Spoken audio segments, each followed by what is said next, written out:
वो नहीं आजाद हुआ, ये आपके साथ धोखेबाजी हुई। जो आपको पढ़ाया जा रहा है कि 15 अगस्त 1947 को आप आजाद हो गए, ये आपके साथ धोखेबाजी 15 अगस्त 1947 के समय हुई। मगर हमारे महापुरुषों ने कुछ लड़ाई लड़ी। ज्योतिराव फूले से लेकर के डॉक्टर बाबा साहब अम्बेडकर तक 108 साल लड़ाई लड़ा गया, तब हमें संवैधानिक अधिकार मिले।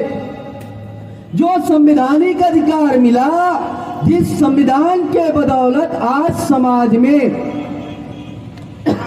3 वर्ग निर्माण हुए। नंबर 1 विद्यार्थी वर्ग निर्माण हुआ, पढ़ा लिखा वर्ग निर्माण हुआ। ये संविधान के बदौलत निर्माण हुआ।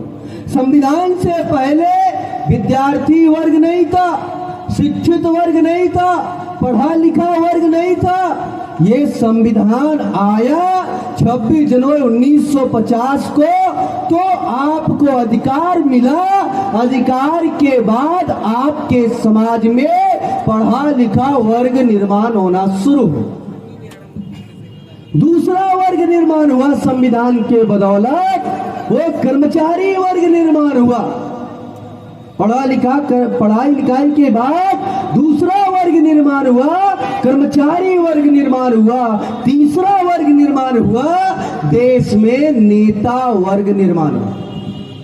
26 जनवरी 1950 से पहले ऐसे स्टेज लगा करके कोई नेता नहीं मिलता था, वर्ग नहीं मिलता था। बाबा साहब अम्बेडकर केवल अकेले लड़ते थे, नेता वर्ग नहीं था।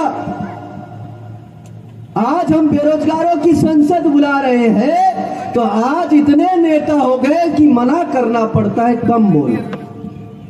ये संविधान के बाद निर्माण हुआ, संविधान के पहले नहीं निर्माण हुआ, ये संविधान के बाद निर्माण हुआ।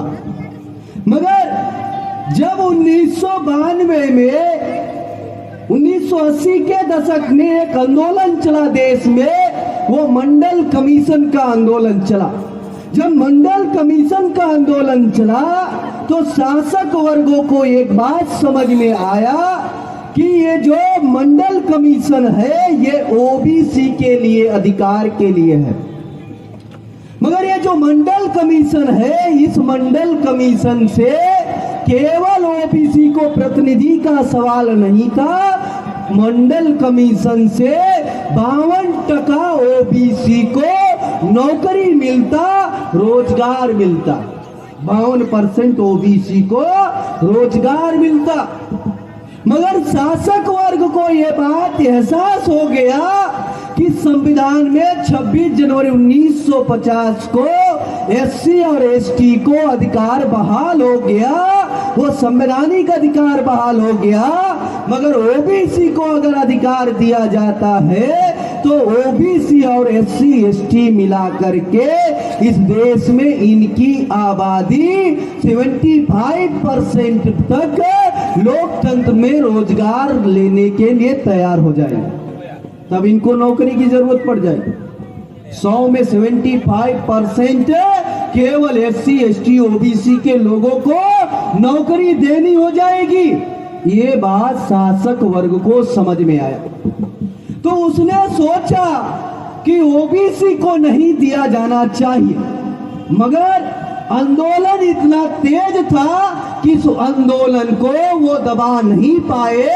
तो ओबीसी का मंडल कमीशन लागू करने से पहले इस देश में आज के नौजवानों के साथ धोखेबाजी हुई, चीट हुआ, चीटिंग हुआ आपके साथ। वो धोखेबाजी क्या हुआ?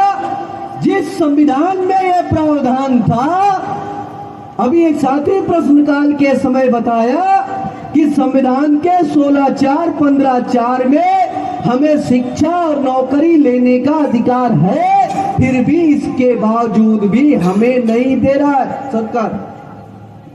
तो ये साजिशन नहीं दिया जा रहा है। तो हुआ क्या? षड्यंत्र आपके साथ धोखेबाजी हुई।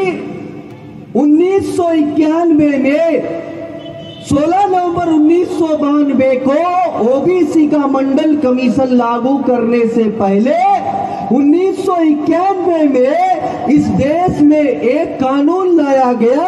वो कानून का नाम था एलपीजी, लिबरलाइजेशन, प्राइवेटाइजेशन और ग्लोबलाइजेशन। उदारीकरण, भूमंडलीकरण और निजीकरण। हिंदी ये 3 कानून लाए गए 1991 में। तब ओबीसी को रिजर्वेशन बहाल किया गया। यानी प्राइवेट करने का कानून इस देश में पहले आया, अधिकार बाद में दिया गया कि आप नौकरी करोगे। ये धोखेबाजी आपके साथ हुआ। इसका मतलब जिसके पास दांत था उसको चना नहीं दिया जाएगा, जिसके पास दांत नहीं है उसको चना दिया जाएगा। ये प्रोग्राम सरकार ने लाया, योजनाबद्ध तरीके से लाया। तो हुआ क्या, अब वो प्राइवेटाइजेशन आने की वजह से, जिस वक्त प्राइवेटाइजेशन लागू किया गया 1991 में, उस वक्त बेरोजगारी दर 1% थी, मात्र 1%। 100 में 10 लोग बेरोजगार, 1%।